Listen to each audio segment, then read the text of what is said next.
I posted about my $20,000 squishmallow collection earlier today, and it's been quite interesting. So here are some answers to your questions.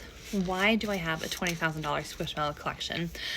As an almost 30-year-old, well, during the panini, I say panini because if you say the other word, sometimes your videos will get, and I'm not trying to risk that. Okay, so during the panini, I got incredibly depressed. I'm usually like a social butterfly. I love people. I love going out. I love seeing the world. I love just like, I'm not a homebody. And I got incredibly depressed for a variety of reasons. There was a lot of stuff going on. And I ended up just falling into a really, really bad hole for almost 2 years, and I became agoraphobic, and I became scared to leave the house. And the only thing that got me out of the house were doctor's appointments, because there were many of them, because I had a lot of stuff going on. And number two, when this was at the height of Squishmallows, if there was a new Squishmallow release, the only thing that would get me out of the house is like going to run and get them. And I just found them very comforting because they had a bio, they were lovable, they were cute. There was something about them that was very endearing to me, and it got me out of the house. I don't know why, but that was one of the first steps that helped heal me. That, of course, and a tremendous amount of therapy. The goal was to have a whole entire Squishmallow room. We were going to make the guest bedroom like an office Squishmallow type room, and that was the goal in the house that we had bought right before the panini started. But because of situations completely out of our control, we were no longer able to live in the home that we purchased, and now we have to live in a very small rental. So that is why all of those, the majority of my collection is now in storage.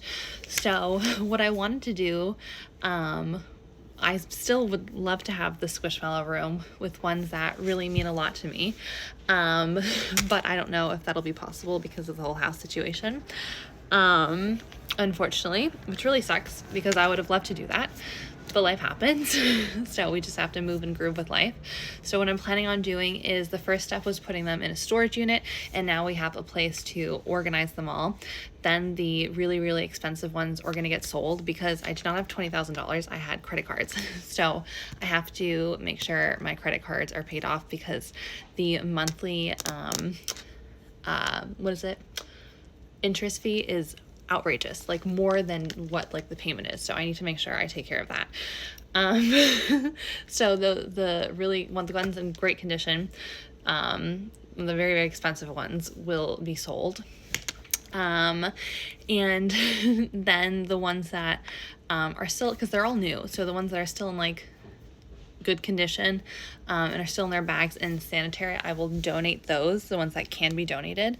And I'll either donate the really, really good ones, I'll donate to human beings, and then the ones that are still like kids, you know, people in shelters, domestic violence shelters. Am I allowed to say that word here? I don't know. The Clock Act can be a little weird. So yeah, that's what I plan on doing with them. It was a very, very tough period of my life, so if you understand that, I really appreciate it. I don't know why Squishmallows helped me, they just did. And I regretted them for a very long time because that's an exceptional amount of money, but now I've come to terms with the fact that they helped me during the hardest parts of my life, and I'm really grateful for that because I'd rather pay for $20,000 of Squishmallows, be it with credit cards or whatever, than not be here. So I'm not saying that Squishmallows saved me, but they were definitely a small part of a variety of things that did. So yeah, that's a quick little FAQ about why, what, who, when Squishmallows. All right, goodbye.